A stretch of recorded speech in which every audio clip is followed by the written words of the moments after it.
Hey guys, I've been trying to do this for a long time, but finally got around to watching this show again. This is my favorite pay-per-view of all time. This is my favorite show ever. This was SummerSlam 2002. Just everything just came together here. I remember the promotions for the pay-per-view. They weren't just promoting one match; they promoted the whole card because every single match in the show just was just very appealing. It just there was no filler on here. Every single guy, I mean, every single match featured guys that could work and guys that were just awesome. All right, so let's get right down to it. The first match was Kurt Angle versus Rey Mysterio. This was Rey Mysterio's pay-per-view debut, and this is definitely one of the greatest openers in WWE history. I think the only opener that you could argue that might be better than it is Bret Hart versus Owen Hart from WrestleMania 10, or maybe Chris Benoit versus Eddie Guerrero from Vengeance of 2003. But this is just amazing. It's pretty short, but it's like maybe 7 or 8 minutes of just amazing action, and the crowd was just going apeshit for Kurt Angle here. Mysterio pulled out some really sweet moves. I think Mysterio even said he pulled out some moves here that he hasn't done since he was a teenager, I think. So, and then Angle was just super over here. He did some really nice suplexes to Mysterio. The finish was awesome as well. This was when Kurt Angle was awesome. This is before the whole main event mafia shit. This is when Angle just used to go out there and wrestle and cut great promos, and this is when Kurt Angle was the man. So that was an amazing opener. Next match we get Ric Flair versus Chris Jericho. Now usually second match on a show is usually the weakest match, but here we get two of the greatest all-around performers of all time. We get this is when they were starting to de-push Jericho. I mean, this is a very fun match, just very entertaining stuff between these two guys. I mean, they didn't kill each other, but it was just very, very fun stuff. But, I really didn't like the finish. They had Flair actually made Jericho submit to the figure four. And I just thought it was, I don't know, I just thought it was kind of weird how they just started de-pushing Jericho after he lost the belt at WrestleMania 18. Because Jericho was very entertaining during this time. He was cutting some great promos. I thought Jericho was just a man. He really carried the Raw brand as far as, putting on just really funny promos and great matches. So I don't know why they had Jericho go on this losing streak, but as far as the match goes, it was still a very fun match. So next up, we get Eddie Guerrero versus Edge. Very underrated match. I know Edge always said that him and Eddie Guerrero didn't click at first, but this is still a very good match. Just great psychology. Just very, very good stuff here. Eddie was kind of working over Edge's shoulder, and he was just going to work on it. He actually did a frog splash right on the shoulder. That was just very innovative stuff, Pretty good fighting spirit from Edge. He sucked it up and speared Eddie to get the win. Very, very underrated match. I'd probably say this is 3 3/4 stars. Just really good stuff.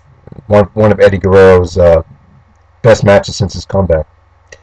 And yeah, I mean, I guess this match kind of gets lost in the shuffle because their no disqualification match on SmackDown kind of overshadows it. So, all right. So next up, we had a tag team match. We had Booker T and Goldust versus the Un-Americans of Lance Storm and Christian. The Un-American gimmick, I thought it was a great stable. They had a lot of talent in the stable. But, I don't know, I just thought the name was weak, the Un-Americans, and how they came out with the upside-down American flags on their shirts. I thought that was kind of corny. I think maybe they could have come up with a better Canadian name for the group. I think it would have been better and better for the long term for their careers. Because guys like Test and Lance Storm, they had trouble recovering from this as far as turning face. So... But as far as this match, it was just a very fun tag team match. Crowd was really into Booker T. It's just a very solid old school tag match. Nothing spectacular, but just really, really got the crowd into it, and it's just solid stuff. Test actually came out and interfered, and Un-Americans got a lot of heat on the show. So next up, we get Rob Van Dam versus Chris Benoit for the IC title. The one knock on this pay-per-view is Bischoff and Stephanie McMahon were backstage, debating over what was the better brand, Raw or SmackDown, and it just came off really corny. If you see some of the stuff that happened before this match, you'll know what I'm talking about. But as far as this match goes, we got RVD and Benoit. These were my two favorite wrestlers at the time. And this is pretty rare. They haven't had a lot of matches because they were always on different shows. But this is only the second match they had. There's only two matches that they've had in WWE, and this is the rematch from Raw. Benoit kind of stole the IC title from Van Dam on Raw, so this is the rematch. And whoever won this match got the Intercontinental title, and the Intercontinental title became exclusive to that show. But yeah, this is just very stiff stuff. Van Dam was just kicking the shit out of Benoit. I guess they had some kind of mutual agreement just to be stiff with each other before the match. Benoit was kind of working on Van Dam's arm. He had him in the hammerlock, and he did a series of rolling Northern Light suplexes, which was very different and just very refreshing at the time. Benoit looked very good here. This is one of his first matches back from neck surgery, so it was a pleasant surprise to see him back in the ring. The crowd wasn't super into it. They were pretty much into RVD, but I don't know. You get the feeling a lot of these guys really didn't know who Benoit was because he was out for so long from the neck surgery. But this is just very good stuff. This is my kind of match. People might think I'm overrating it, but I just thought it was awesome stuff. RVD actually did a crossbody off the top rope, and that enabled him to hit the frog splash on Benoit to win the IC belt. Alright, so next up we had Undertaker versus Test. Now, a lot of people shit on this match and say, oh, this is the worst match on the show. Yeah, maybe it's the worst match on the show, but it was still pretty good, though. Undertaker, I loved Undertaker's character at the time. He was the badass. He came down with that great song. And I just thought his character was really cool at the time, This was like the last part of his American Badass character when he had the haircut and everything. Yeah, so he was facing Test here. I don't know. Test is... I'm not a big fan of Test, but I'll give him credit, though. He hung with the Undertaker. It was a pretty good match. It was pretty nice near falls. And, it wasn't that bad, Probably the worst match on the card, but still, it was pretty enjoyable. So next up, we have the epic match. Shawn Michaels versus Triple H. Shawn Michaels comeback match. Triple H actually turned heel leading up to this match. And yes, I mean, I don't think anyone really anticipated Shawn Michaels being as good as he was. Shawn Michaels proved in this match, he was as good as he ever was here. Non-sanctioned match. These two just dished it out to each other. Great storytelling with Triple H just going after Shawn's back, and then Shawn Michaels just nipped up out of nowhere, and fans were going crazy because they could see Shawn Michaels still had it. Shawn just put his body on the line, did everything he could to put Triple H away. The finish was amazing. Looked like Shawn was going to get the super kick, but Triple H countered into a pedigree. And then Shawn just countered out into a pinning predicament and ended up getting the win. And then the aftermath was awesome here with Triple H taking out the sledgehammer and just going to work on Shawn Michaels' back. That was just brutal stuff. Just a very... it wasn't a heel turn because Triple H already turned heel, but, it was just... It further advanced Triple H as like a monster heel, which is what they needed to do. And, the storyline and the video package leading up to this match were all just classy stuff. This is never going to be duplicated. Like the magical moment that was felt on this match. Definitely a classic match. So next up we get Brock Lesnar versus The Rock.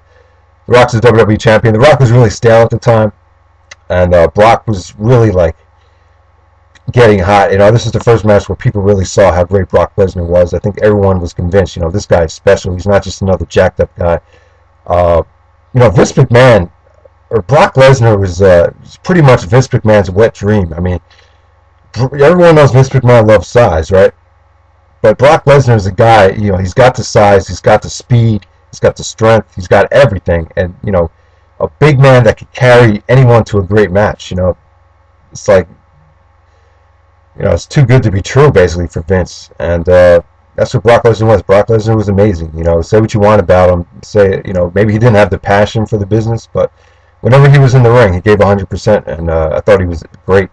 This match, The Rock was kind of sloppy in it. Fans were really turning on The Rock. They were really giving him a lot of hatred, booing the shit out of everything he did. And every time Brock did something, they were going crazy.